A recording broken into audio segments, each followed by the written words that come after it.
Global Jio পলিটিক্সে দেখো আমরা এমন একটা ইরা দিয়ে যাচ্ছি যে যেখানে বিভিন্ন রকম গ্লোবাল কনফ্লিক্ট হয়েই চলেছে, এটা হচ্ছে। এবং we live in a globalised world.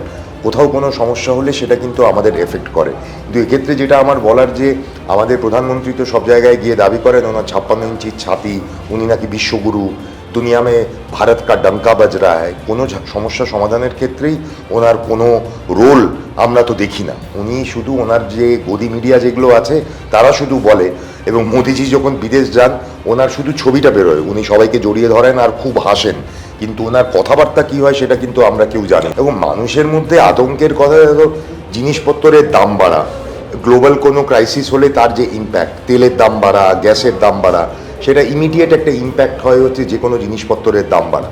বিজেপির জামানায় ইনফ্লেশন মানে প্রাইস চেঞ্জের সেটার মারাত্মকভাবে বেড়েছে। মানুষ জানে, যে মানুষ বুঝে গেছে যে সব জিনিসপত্রের দাম এভাবেই বাড়তে থাকবে এবং ওনাদের অর্থনীতি ভ্রান্ত, এবং ওরা মানুষের জীবন জীবিকা বেসিক সমস্যাগুলো ওরা সমাধান করতে পারেননি।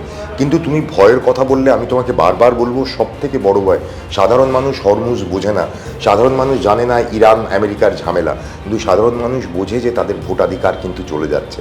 তা আমি ওই ব্যাপারটা নিয়েই কিন্তু মানুষের সঙ্গে কথা বলছি।